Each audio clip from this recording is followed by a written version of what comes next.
Alhamdulillahirabbil alamin. Wa bihi nasta'in ala umuri dunya waddin. Wassalatu wassalamu ala asyrafil anbiya'i wal mursalin nabiyyina Muhammad wa ala alihi wa sahbihi ajma'in wa man ihtada bihuda wattaba'a atharahu ila yaumiddin. Amma ba'd. Rabbi shrah li sadri wa yassir li amri wahlul 'uqdatam min lisani yafqahu qawli. Allahumma inna nas'aluka ilman nafi'an wa rizqan thayyiban wa amalan mutaqabbalan. Para akhwat dan ummahat kaum muslimah yang semoga senantiasa dirahmati dan diberkahi oleh Allah Subhanahu wa taala. Alhamdulillah, kita bersyukur kepada Allah Subhanahu wa taala yang telah memudahkan kita dan menggerakkan hati kita untuk melangkahkan kaki kita menuju taman dari taman-taman surga, di salah satu rumah dari rumah-rumah Allah Subhanahu wa taala yang mulia, yaitu di Masjid Rahmatan lil Alamin ini, dalam rangka untuk ngaji ilmu agama.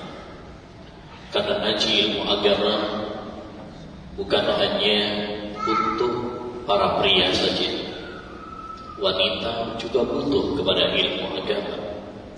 Wanita juga butuh lentera dan cahaya yang mengantarkan dia menuju surga.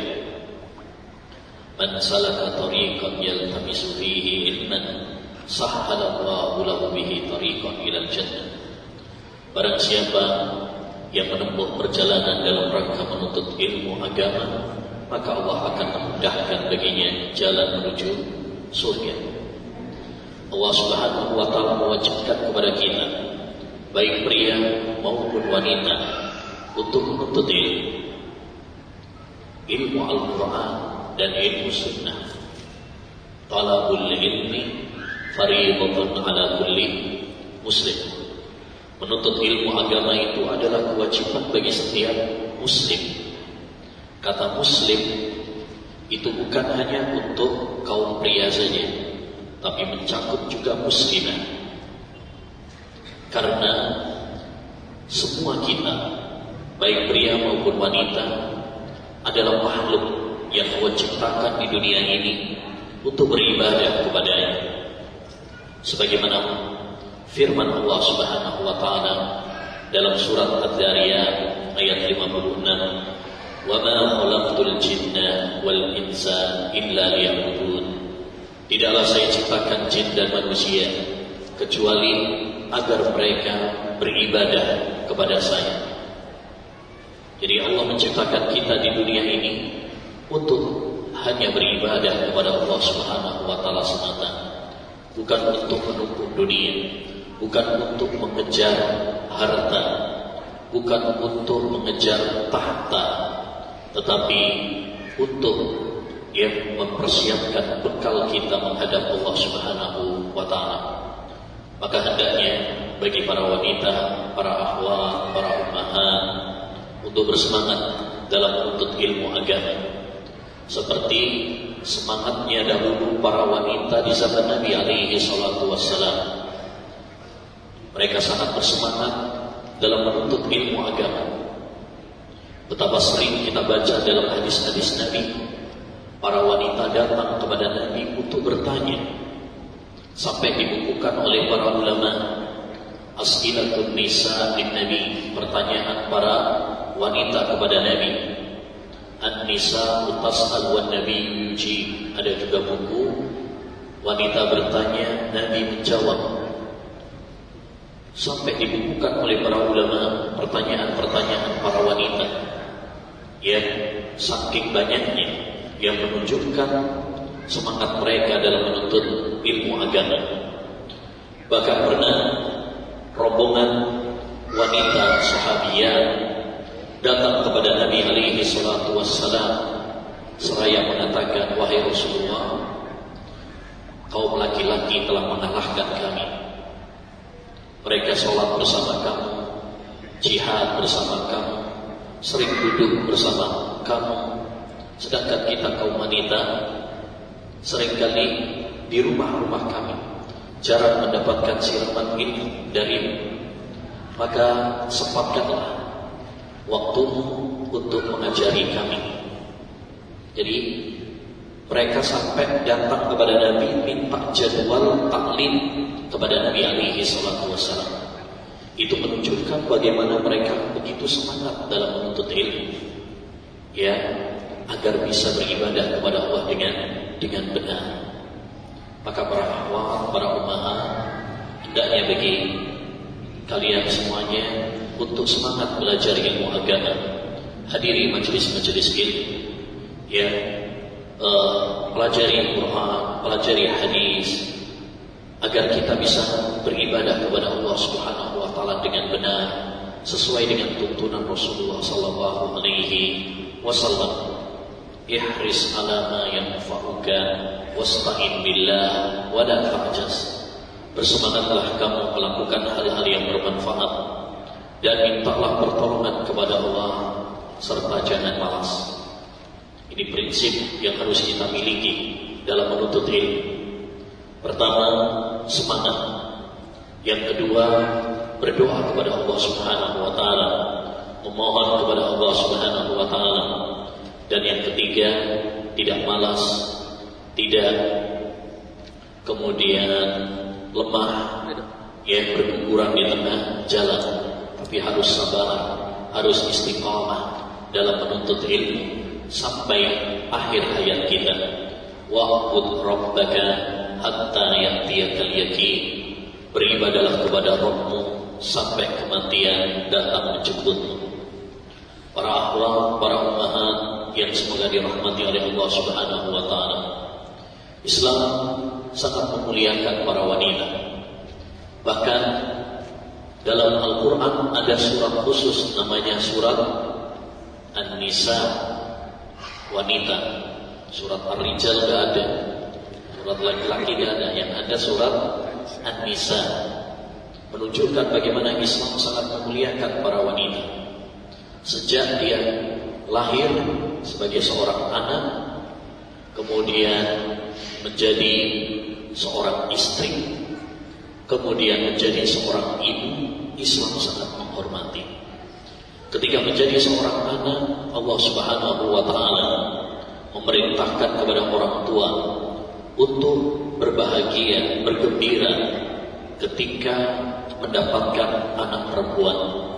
Tidak boleh mencela, tidak boleh menggerutu, benci kepada anak perempuan seperti halnya orang-orang jahiliyah. Wa idza busyira ahaduhum bil unsa dhalla wajhuhu muswaddan wa huwa kadhib. Apabila mereka diberi kabar gembira anaknya perempuan, marah. Itu orang-orang jahiliyah dahulu. Datang agama Islam, Rasulullah menganjurkan kepada kita untuk mencintai anak-anak perempuan, melarang membenci mereka. Kata Nabi alaihi salatu wassalam, la taqrahul banat fa innahunnal mu'nisatul ghaliyatul mujahhazat. Jangan kalian benci anak-anak perempuan, karena mereka itu menyenangkan, mereka itu berharga, dan mereka itu cepat kawinnya. Demikian juga ketika dia menjadi seorang istri, Allah memerintahkan kepada suaminya untuk memperlakukannya dengan baik, untuk memuliakannya, menghormatinya dengan baik. Wa ashiruhunna bil ma'ruf. Kata Allah Subhanahu wa taala, wahai para suami, pergaulilah istri-istri kalian dengan cara yang baik. Pun demikian ketika dia menjadi seorang ibu, Allah Subhanahu wa taala memerintahkan kepada anak-anaknya untuk berbakti kepada orang tuanya, lebih-lebih kepada ibunya yang telah mengandungnya, yang telah melahirkannya, yang telah menyusuinya, yang telah merawatnya. Allah Subhanahu wa taala berfirman, wa wasainal insana biwalidayhi hamalathu ummuhu wahnan ala wahnin wa fisaluhu fi amain. Kami perintahkan kepada manusia untuk berbakti kepada kedua orang tuanya, lebih-lebih kepada ibunya yang telah mengandungnya, kelemahan di atas kelemahan. Jadi begitu indah Ya, Islam memuliakan kaum wanita. Oleh karenanya, hendaknya bagi para wanita muslimah untuk bersyukur, bergembira, bangga menjadi seorang muslimah, dan hendaknya bagi dia untuk menerapkan aturan-aturan rambu-rambu agama Islam dalam kehidupan mereka, karena tidak ada yang memuliakan wanita kecuali hanya Islam. Ya, jangan tertipu dengan propaganda liberal, sekuler, ya, dengan kata-kata manis, dengan kata-kata indah mereka, karena pada dasarnya itu adalah ya penipuan atas nama gender, emansipasi, persamaan derajat. Jangan tertipu, karena itu hanyalah semu, itu hanyalah pencitraan. Tidak ada yang lebih menghormati para wanita daripada Islam. Jika kita menerapkan rambu-rambu Islam, maka wanita akan terhormat, bahagia di dunia dan di akhiratnya. Para akhwat, para ummahat yang semoga dirahmati dan diberkahi oleh Allah Subhanahu wa taala. Tema bahasan kita kali ini insyaallah taala adalah wanita yang dirindukan surga. Ya, semua kita pasti mendambakan dan merindukan untuk menjadi penghuni surga, tak terkecuali para wanita. Impian mereka, dambaan mereka adalah menjadi penghuni surga. Kenapa? Karena tidak ada kebahagiaan daripada kebahagiaan bisa menginjakkan kaki di surga. Tidak ada artinya kebahagiaan di dunia ini, baik itu berupa harta, tahta, ya, dan lain sebagainya, jika kita tidak bisa meraih surga Allah Subhanahu wa taala. Apa artinya kita memiliki harta yang banyak, melimpah, memiliki jabatan yang tinggi, popularitas yang tersebar, namun surga yang luasnya seluas langit dan bumi, tidak ada ya sejengkal jatah pun untuk kita. Itu gak ada artinya. Maka hendaknya bagi kita untuk menjadikan tujuan prioritas utama kita adalah menggapai surga Allah Subhanahu wa taala. Allah berfirman, "Wasari'u ila maghfiratin min rabbikum wa jannatin 'arduha as-samawati wal ardu uiddat lil muttaqin." Bersegeralah kalian menuju ampunan Allah Subhanahu wa taala dan surga yang luasnya seluas langit dan bumi. Allah siapkan surga tersebut untuk hamba-hambanya yang bertakwa kepada Allah Subhanahu wa taala. Ma'asyiral muslimin, ya para akhwat, para ummahat yang semoga dirahmati oleh Allah Subhanahu wa taala. Namun ingat, surga adalah barang dagangan Allah yang sangat mahal. Ala inna sil'atallahi ghaliyah, ala inna sil'atallahi jannah. Ketahuilah bahwa barang dagangan Allah itu mahal, dan ketahuilah bahwa barang dagangan Allah adalah surga. Surga adalah barang dagangan Allah yang sangat mahal. Dia tidak bisa digapai hanya dengan angan-angan. Dia tidak bisa digapai hanya dengan impian. Dia tidak bisa digapai hanya dengan malas-malasan. Tetapi surga digapai dengan doa, dengan perjuangan, dengan pengorbanan, dengan ikhtiar dari seorang hamba untuk meraihnya.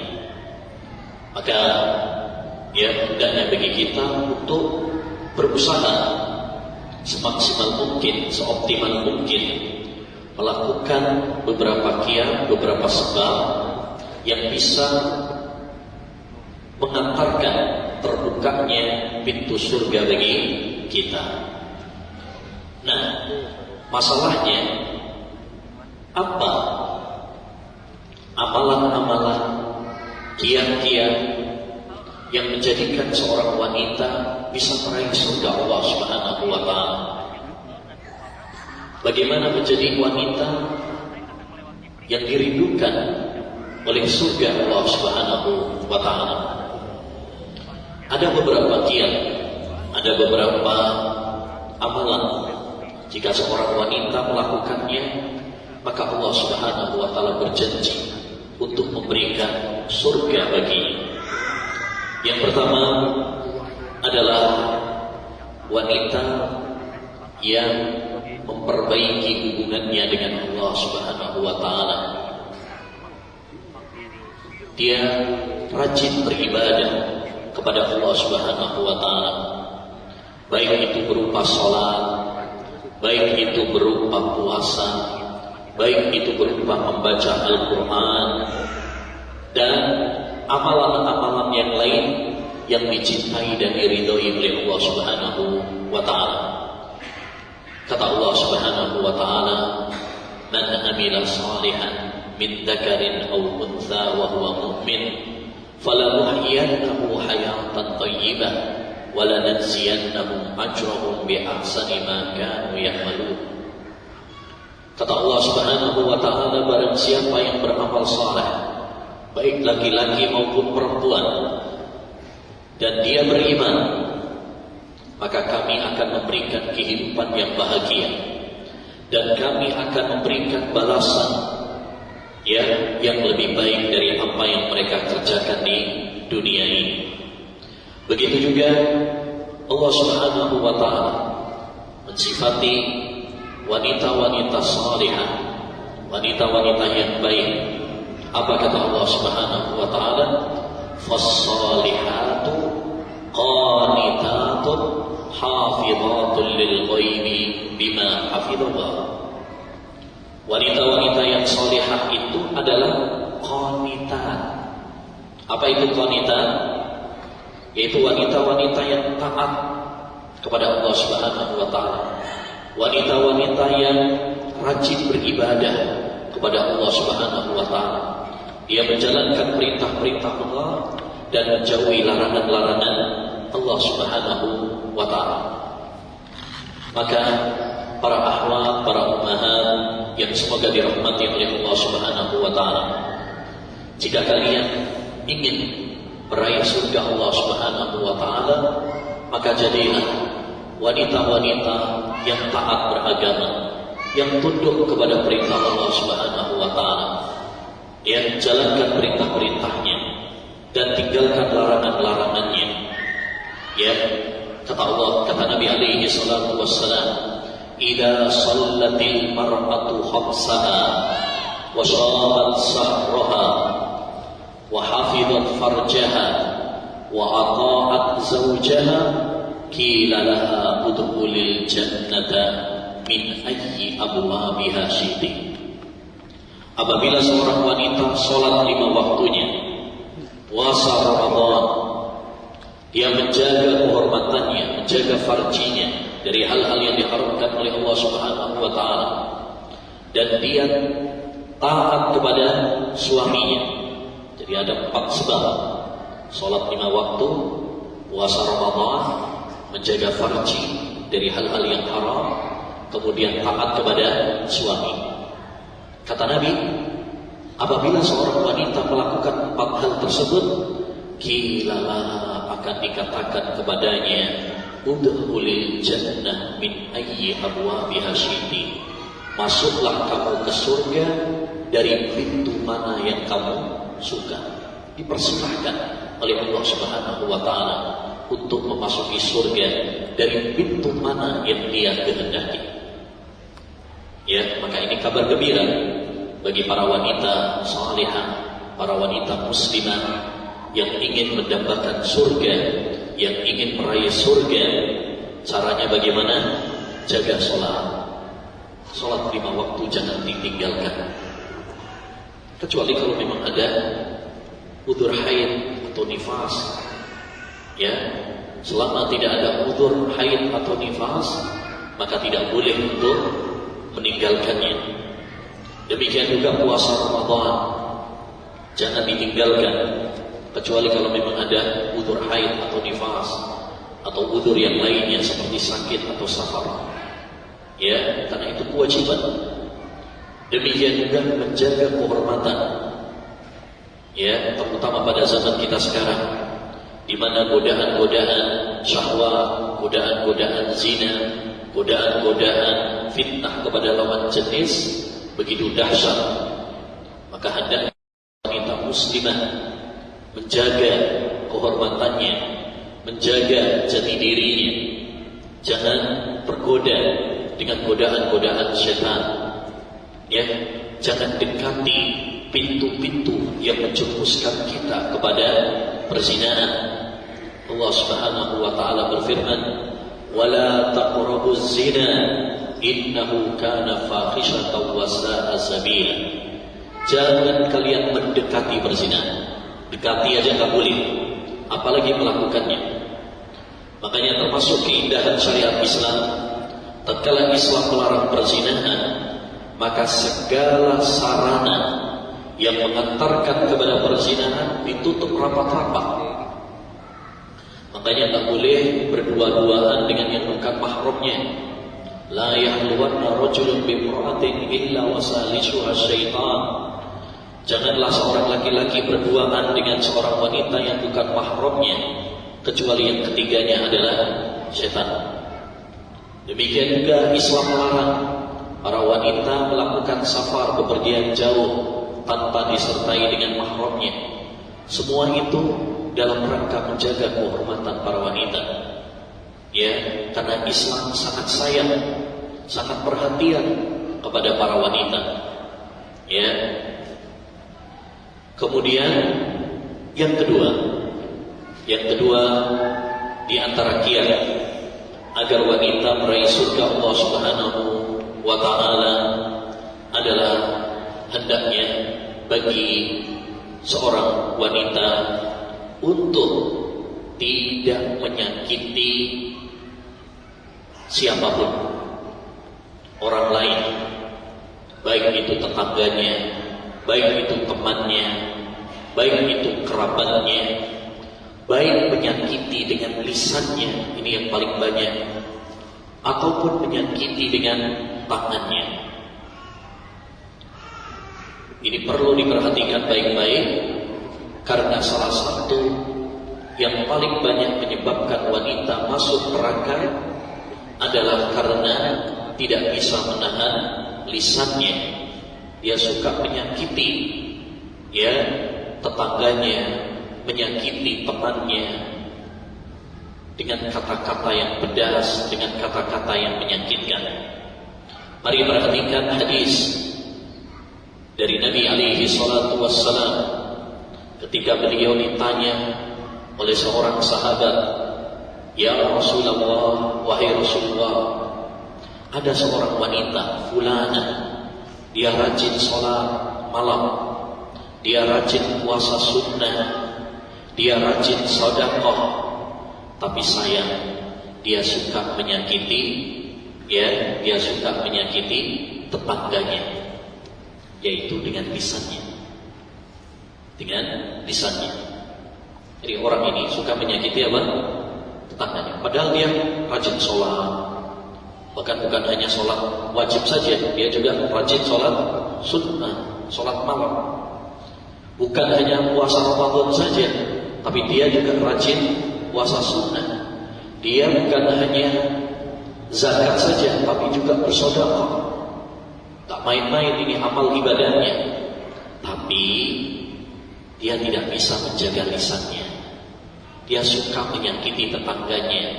Kalau ngomongnya menyakitkan, nyelekit, ya, menusuk, melukai perasaan orang lain. Apa kata Nabi alaihi salatu wassalam? La khayra fiha hiya finnar. Tidak ada baiknya wanita tersebut, dia di neraka. Kemudian ditanyakan lagi kepada Rasulullah, wahai Rasulullah, ada fulana, wanita, dia sholat yang wajib saja, puasa Ramadan saja, yang tidak menambahinya dengan amalan-amalan sunnah. Tapi wahai Rasulullah, dia tidak pernah menyakiti tetangganya, dia jaga lisannya, omongannya. Apa kata Nabi alaihi salatu wassalam? Hiya fil jannah, dia di surga. Pertanyaannya, kenapa wanita yang pertama masuk neraka padahal dia rajin ibadah? Dan kenapa wanita yang kedua masuk surga padahal sholatnya cuma yang wajib saja? Karena orang yang pertama, wanita yang pertama, dia hanya baik ya dalam hubungannya dengan Allah Subhanahu wa taala semata. Tapi dia tidak baik dalam hubungannya dengan sesama manusia. Berbeda dengan wanita yang kedua, dia bisa menggabung antara hak Allah Subhanahu wa taala dengan hak manusia. Dia baik hubungannya dengan Allah dan juga baik dalam hubungannya dengan sesama manusia.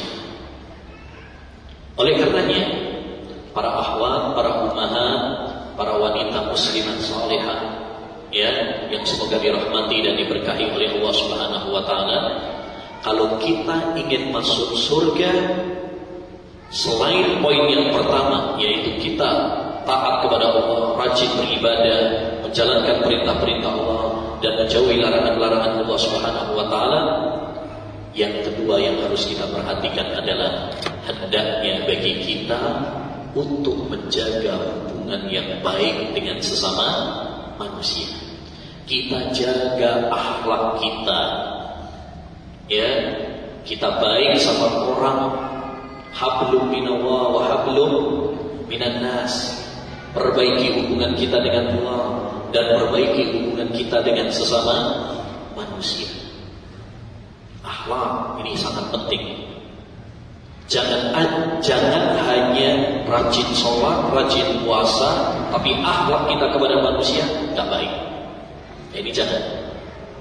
Sebaliknya juga jangan baik sama orang tapi nggak pernah sholat.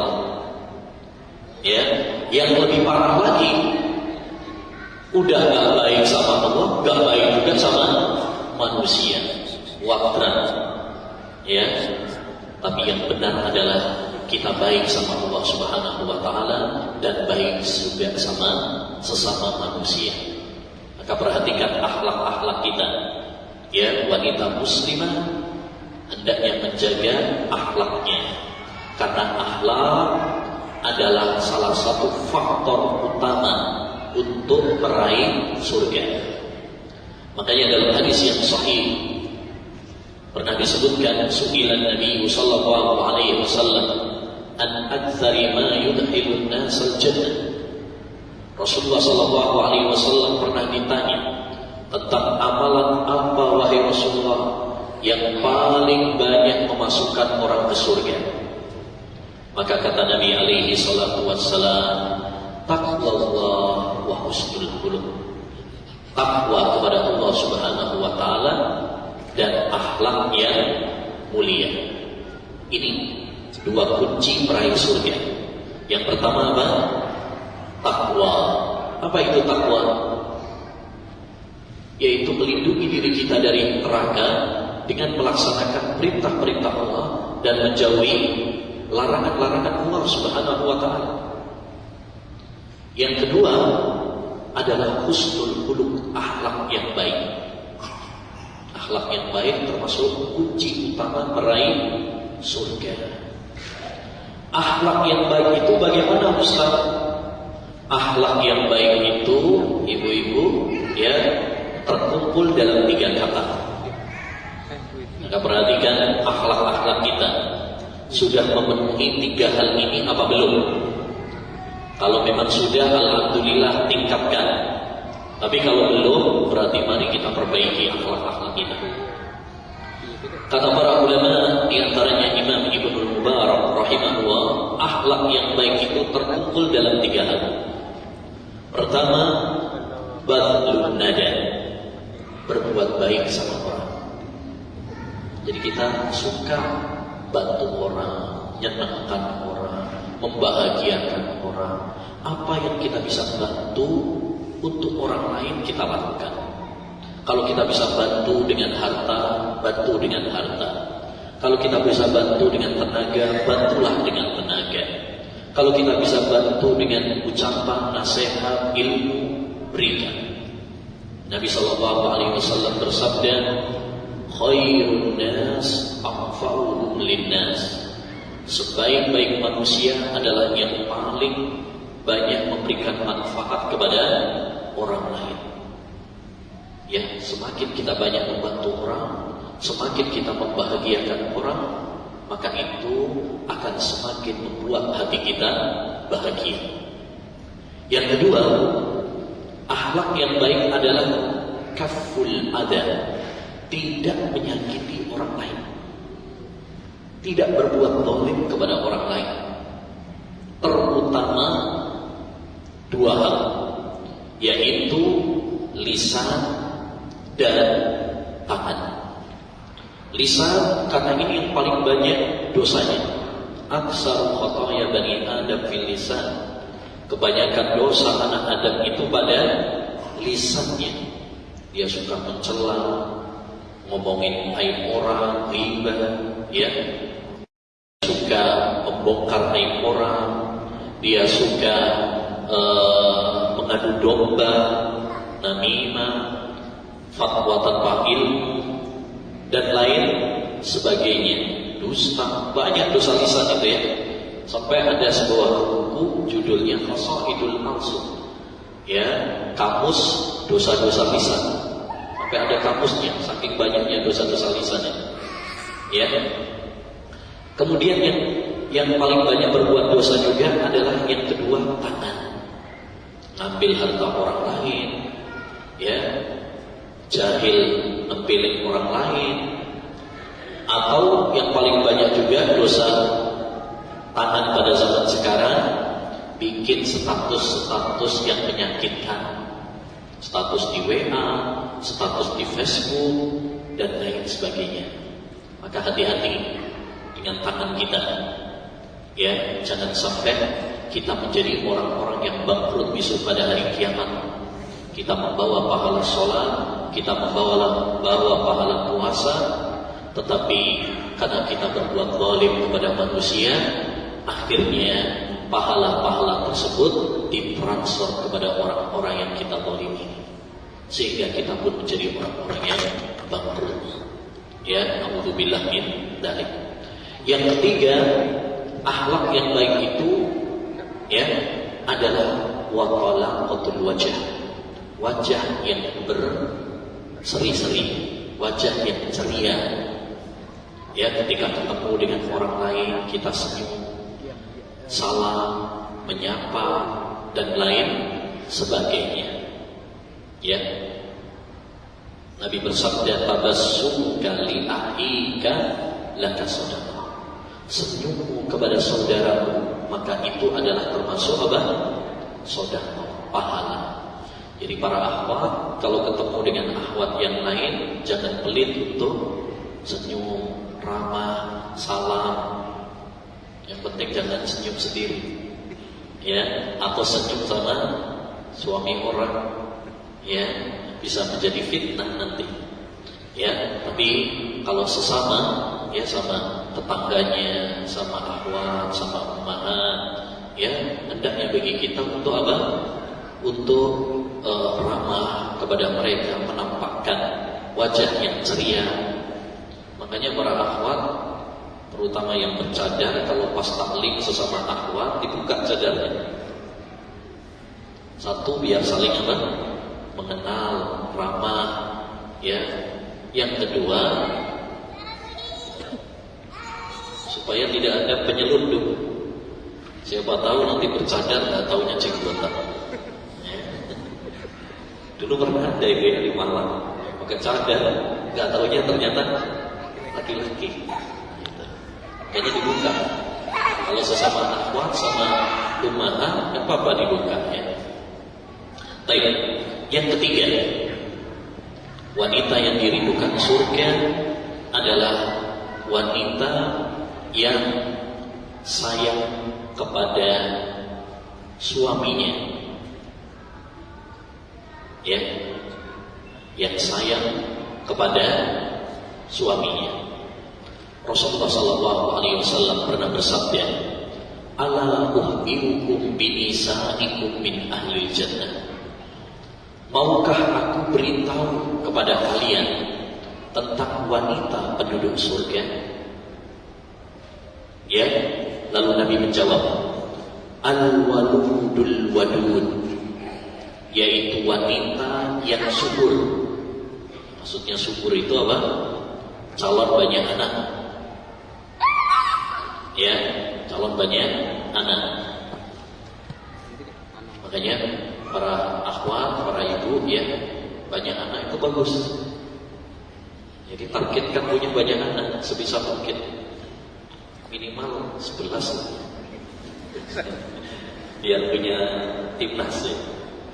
Nah, semakin banyak anak semakin apa? Bagus. Nabi mengatakan salah satu ciri penduduk surga ada al-walud, dia subur, yakni banyak anaknya. Kemudian ciri yang kedua al-wadud, penyayang. Dia orangnya yang lembut, penyayang, penuh cinta dan kasih sayang kepada suaminya, kepada anaknya. Bukan wanita yang galak, kasar. Ada buku judulnya menarik, ya, Ibu Galak Kasihan Anak, ya, Ibu Galak Kasihan Anak. Jadi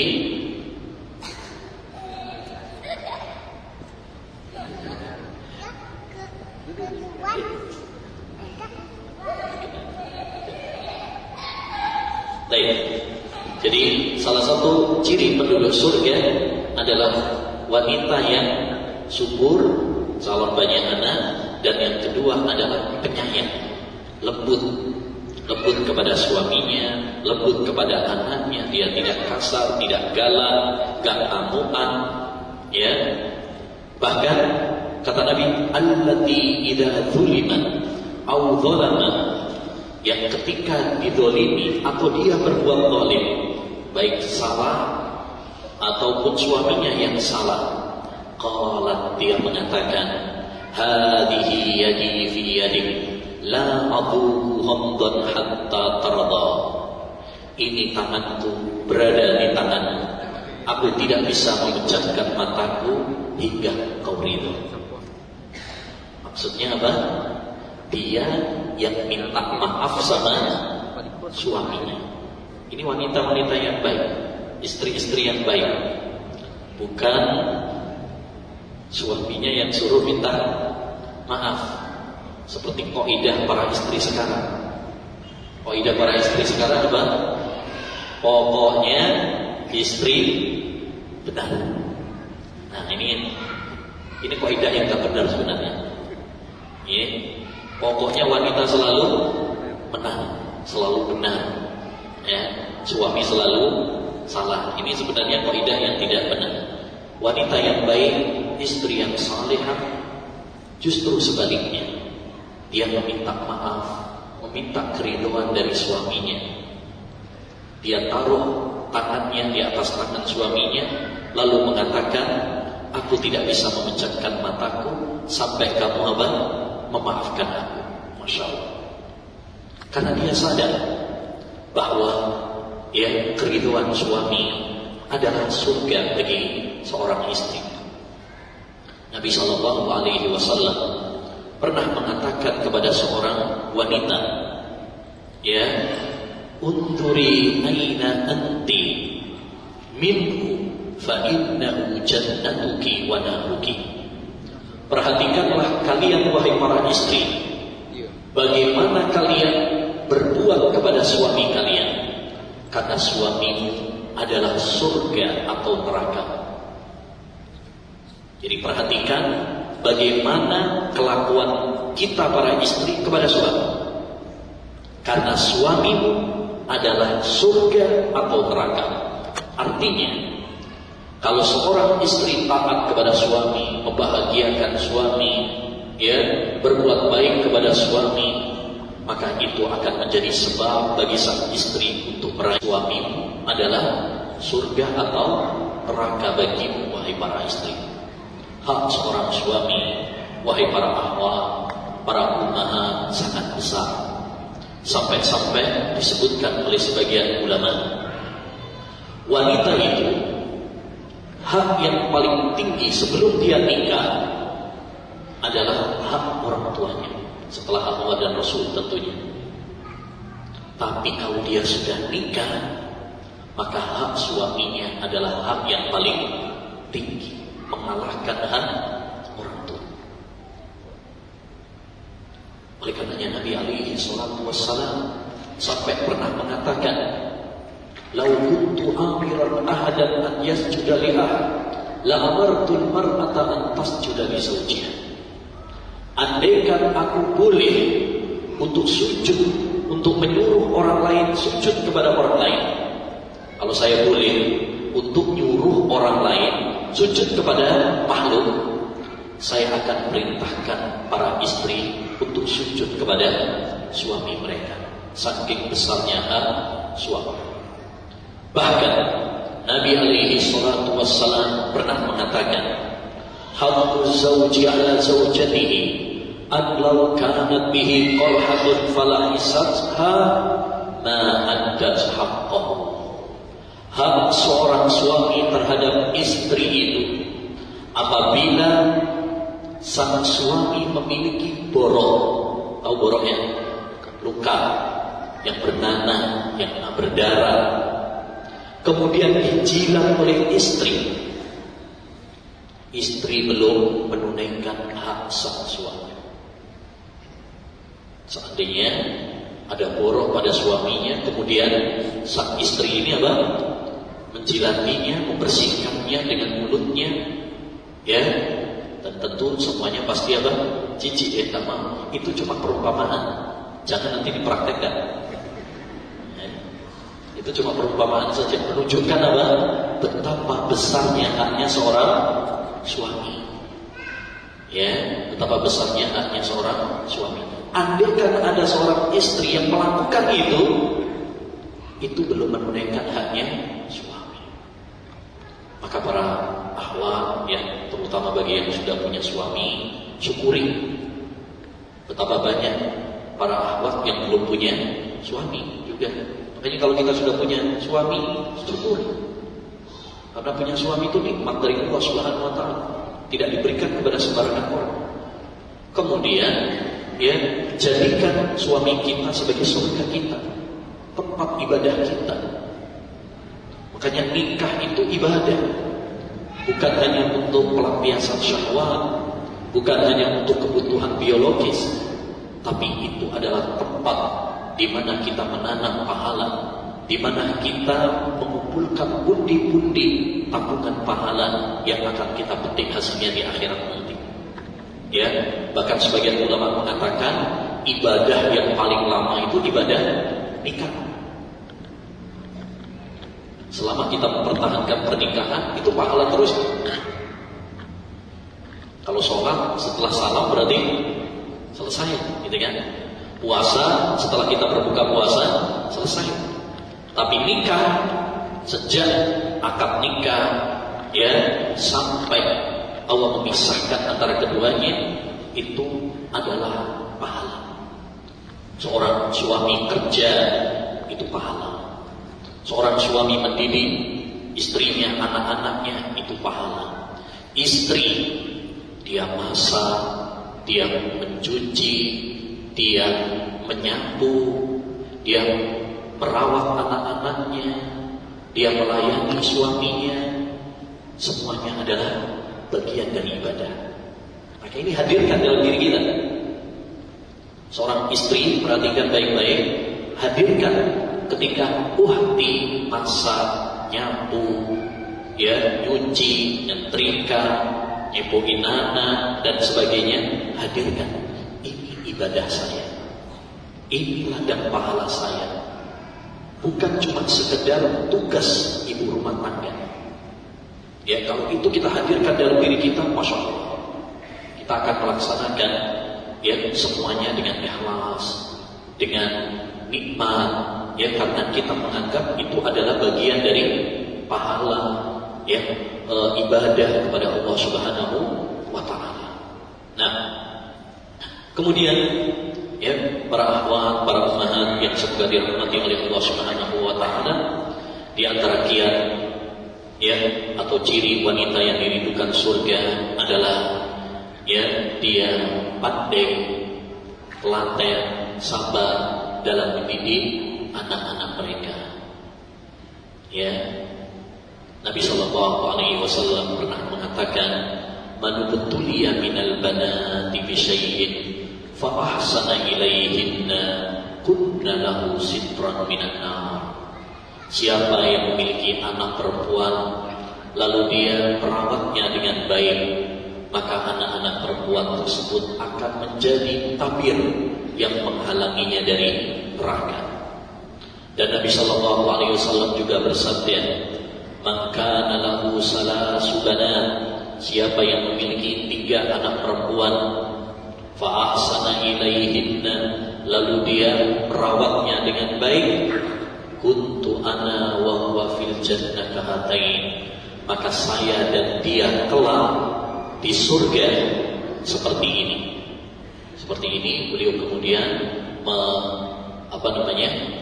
mendekatkan, merekatkan antara jari tengah dengan jari telunjuknya, yakni dia nanti dekat dengan Nabi di surga, menjadi tetangga Nabi di surga, bersanding dengan Nabi di surga. Maka para akhwat, para ummahat, terutama yang sudah dikaruniai anak, didik anak kita baik-baik, rawat anak kita baik-baik, terutama para ibu. Betul, itu juga tanggung jawab suami ya, tapi terutama para ibu. Kenapa demikian? Karena yang paling banyak interaksi dengan anak adalah ibu. Al-ummu madrasatun idza a'dattaha a'datta shibban tibal a'raqi. Ibu itu adalah madrasah pertama. Jika kamu mempersiapkan ibu dengan baik, kau akan mempersiapkan generasi yang tangguh. Maka para akhwat, didik anak kita dengan baik, didik dengan ilmu agama, ya, tanamkan kepada mereka akidah yang benar, tanamkan kepada mereka ibadah, latih mereka untuk sholat, ya, ajari mereka akhlak adab yang baik, sehingga anak kelak akan menjadi investasi akhirat kita. Bayangkan dalam diri kita, tanamkan dalam diri kita. Walaupun mungkin anak kita bandel, walaupun mungkin anak kita jengkelkan kita, ya, bikin pusing kepala kita, tapi tanamkan dalam diri kita, bayangkan dalam diri kita bahwa kelak salah satu di antara mereka akan menggandeng tangan kita menuju surga. Karena anak adalah investasi yang paling berharga bagi orang tua. Anak yang akan mendoakan kita tatkala kita sudah meninggal dunia. Kata Nabi SAW, "Idza matal insan inqata'a amaluhu illa min salas." Apabila manusia telah meninggal dunia, terputus amal perbuatannya kecuali 3. Salah satunya apa? Awaladin salihin yad'u lahu, anak yang saleh yang selalu mendoakan untuk orang tuanya. Bahkan dalam riwayat Imam Bukhari dalam Adabul Mufrad, Nabi SAW mengatakan, "Inna Allah la yarfa'u darajatal abdi yaumal qiyamah." Allah Subhanahu wa taala akan mengangkat derajat seorang hamba besok di surga. Fayaqul, lalu orang tersebut heran, "Rabbi, anna li hada?" Ya Allah, dari mana ini? Perasaan saya, amal saya dikit, biasa-biasa aja. Kok saya mendapatkan fasilitas di surga yang begitu wah, begitu mewah? Apa ternyata alasannya? Hada waladuka yastaghfiru laka. Ini disebabkan karena anakmu yang selalu memohonkan ampunan untukmu. Tidak mungkin anak kita mendoakan kita kalau kita nggak mendidik dia dengan baik. Ya, maka mari kita didik anak-anak kita dengan baik, didik dengan Quran, didik dengan hadis, didik dengan prinsip-prinsip ajaran agama Islam. Jangan hanya memprioritaskan ilmu dunia saja. Banyak orang tua sekarang prioritas utamanya anaknya biar nanti sukses jadi pengusaha, sukses jadi dokter, sukses jadi boleh-boleh saja jadi itu semuanya. Tapi jangan lupakan yang paling penting dari itu semua, yaitu agama. Ya, adapun kalau hanya mengejar dunia, kita tidak menanamkan pendidikan agama, maka ini tidak ada artinya. Apa artinya kita memiliki anak yang bergelar tinggi, ternyata dia tidak mengenal Rabb-nya, dia tidak beribadah kepada Allah, dia tidak berbakti kepada orang tuanya, ya, semua itu tidak ada artinya. Baik, yang terakhir, para akhwat, para ummahat yang semoga dirahmati oleh Allah Subhanahu wa taala, di antara ciri wanita yang dirindukan surga adalah dia adalah wanita yang penyayang, lembut, penyayang kepada makhluk, kepada alam semesta, bukan hanya kepada manusia, tapi juga kepada binatang juga. Masih ingat sebuah hadis yang diceritakan oleh Nabi Shallallahu Alaihi Wasallam tentang seorang wanita pelacur di zaman Bani Israel,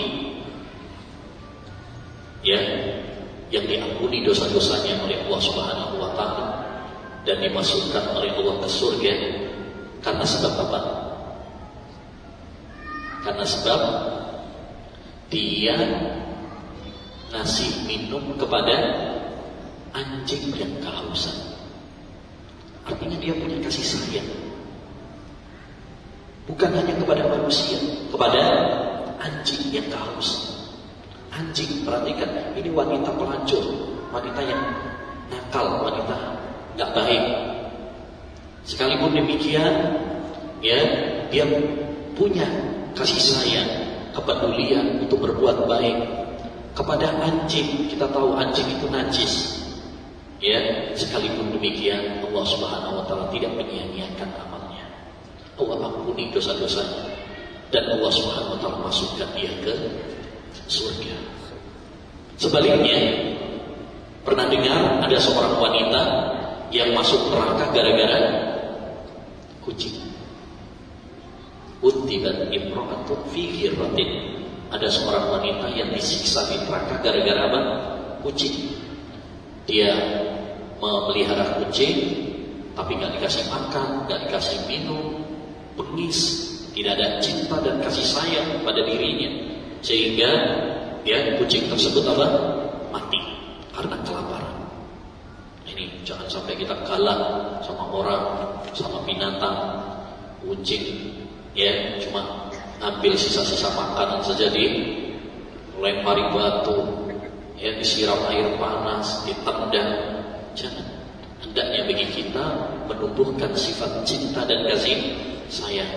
Kalau kita sayang kepada binatang, ya, maka mereka pun akan sayang kepada kita, akan mendoakan untuk kita. Demikian para akhwat dan ummahat yang semoga dirahmati oleh Allah Subhanahu wa taala, ya. Beberapa hal yang bisa kita sampaikan pada kesempatan yang berbarokah ini, mudah-mudahan ya dijadikan oleh Allah Subhanahu wa taala sebagai ilmu yang bermanfaat. Amin ya rabbal alamin. Baik, ini ada beberapa pertanyaan. Jangan banyak. Saya mau tanya, di umur berapa anak laki-laki tidak boleh melihat aurat ibunya? Syukran jazakallahu khair. Apabila dia sudah ngerti, mumayyiz. Kalau dia sudah ngerti, mumayyiz itu seumuran 7 tahun. Ya, umuran 7 tahun, maka dia sudah tidak boleh untuk apa? Ya, melihat aurat dari ibunya, karena dia sudah mengerti. Mumayyiz itu artinya sudah apa? Sudah mengerti, sudah bisa membedakan. Ya, maka tak boleh misalkan mandi bareng sama ibunya, ya, dengan menampakkan aurat kepada anaknya tersebut, maka tidak boleh. Ya, karena dia sudah apa? Sudah mengerti. Nah, saya sering diingatkan oleh orang tua, adik atau kakak, kalau lisan saya di rumah sering kasar. Memang di keluarga saya ini mungkin berbicaranya pada tinggi-tinggi, ngomongnya keras. Saya mengira kalimat saya tidak kasar, namun orang yang mendengar menilai kasar. Ya, karena sering diingatkan seperti itu, saya merasa berdosa dan munafik atas cadar yang telah saya pakai. Apakah saya harus memperbaiki lisan dulu, Ustaz, atau lebih baik melepas cadar saja dulu? Jujur saya merasa munafik karena tidak sesuai antara penampilan dengan lisan. Ya, tetap memakai jilbab, tetap memakai cadar, dan memperbaiki apa? Akhlak kita. Semua kita pasti punya kekurangan. Ya, apa kita mengira bahwasanya ikhwan yang berjenggot juga semuanya baik? Bahkan apakah kita mengira ustaz yang mengajarkan semuanya baik? Dan kita juga para pendosa, kita juga banyak kekurangannya. Tapi kekurangan tersebut bukan kemudian kita meninggalkan apa yang telah Allah SWT perintahkan kepada kita. Tapi hendaknya hal itu memotivasi bagi kita untuk memperbaiki kekurangan yang ada. Ya, untuk memperbaiki kekurangan yang ada. Jadi jangan kemudian nyalahkan jilbabnya, nyalahkan cadarnya, jangan. Ya, tetap. Ya, kalaupun kita ada kekurangan pada lisan kita, perbaiki kekurangan yang ada. Ya, perbaiki kekurangan yang ada. Wallahu a'lam bishawab. Ustaz ingin bertanya, salah satu akhlak mulia yang Ustaz sebutkan tadi adalah berwajah ceria kepada orang lain. Apakah kepada lawan jenis juga dianjurkan berwajah ceria? Tadi sudah kita sampaikan, sesama. Jadi akhwat kepada akhwat, ya, kepada akhwat. Kalau kepada suami orang bahaya, ya, nanti bisa terjadi perang dunia, ya, nanti disangkanya pelakor, ya. Jangan. Maksudnya di sini adalah sesama, ya, sesama. Laki-laki sesama, ya, demikian juga akhwat sesama akhwat. Tapi kalau seorang ibu yang melakukan safar untuk kepentingan pengantaran dan penjemputan anak perempuannya di pesantren tanpa mahram, cuma ditemani dengan anak laki-laki yang belum balik, ya, harus dengan mahram. Nabi SAW mengatakan, ya, la yahillu imra'atin tu'minu billahi wal yawmil akhir an tusafira masirata yawmin wa layla illa ma'adhi mahram. Tidak halal bagi seorang wanita yang beriman kepada Allah dan dari hari akhir melakukan safar kecuali disertai dengan mahramnya. Cari mahram, ya, baik itu bapak, baik itu saudara, baik itu anak, tapi anaknya sudah balik. Jangan yang belum balik. Kalau belum balik, ya, belum bisa menjaga. Tujuan dari mahram dalam safar adalah yang bisa menjaga kalau terjadi apa-apa, kalau ada yang ganggu dan sebagainya, ya, dan itu disyaratkan bagi yang sudah balik. Ya, nanti repot juga, misalkan anaknya, mana anaknya masih bayi misalkan, ya, nggak ada artinya. Syarat mahram salah satunya adalah kalau dia sudah balik. Ustaz, apakah benar dilarang mengikat rambut ketika sholat berlaku juga untuk perempuan, dan jika rasanya mengganggu sebagaimana bagaimana Ustaz? Makruh, bukan berarti kemudian haram, tapi itu dimakruhkan. Ya, ada larangannya memang.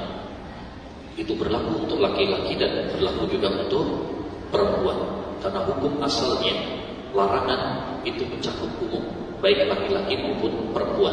Tidak boleh kita membedakan kecuali apabila ada dalilnya. Tapi larangan ini bersifat makruh, bukan bersifat haram. Demikian para akhwat yang semoga dirahmati oleh Allah Subhanahu wa taala yang bisa kita sampaikan, kurang lebihnya mohon maaf. Kita tutup dengan berdoa kepada Allah Subhanahu wa taala agar Allah mengampuni dosa-dosa kita, agar Allah menutupi aib-aib kita, dan agar Allah menjadikan kita semuanya hamba-hamba yang beriman, hamba-hamba yang bertakwa, Semoga Allah memperbaiki lisan kita, memperbaiki hati kita, dan menjadikan kita sebagai penduduk surga. Rabbana zalamna anfusana wa in lam taghfir lana wa tarhamna lanakunanna minal khasirin. Rabbana hab lana min azwajina wa dhurriyyatina qurrata a'yun waj'alna lil muttaqina imama. Rabbana atina fid dunya hasanah wa fil akhirati hasanah wa qina adzaban nar. Allahumma inna nas'aluka ilman nafi'an ورزقا طيبا وعملا متقبلا. اللهم انفعنا بما علمتنا وعلمنا ما ينفعنا وزدنا علما. اللهم إنا نسألك الهدى والتقى والعفاف والغنى. اللهم اهدنا لأحسن الأحلام لا يهدي لأحسنها إلا أنت واصرف عنا سيئها لا يصرف عنا سيئها إلا أنت. اللهم آت أنفسنا تقواها وزكها أنت خير من زكاها أنت وليها ومولاها. اللهم إنا نسألك الجنة ونعوذ بك من النار. اللهم إنا نسألك الجنة ونعوذ بك من النار. اللهم إنا نسألك الجنة ونعوذ بك من النار. اللهم أصلح قلوبنا. اللهم أصلح قلوبنا. اللهم أصلح قلوبنا. اللهم اسلل سخيمة قلوبنا. وصلى الله وسلم على نبينا محمد وعلى آله وصحبه أجمعين. السلام عليكم ورحمة الله وبركاته.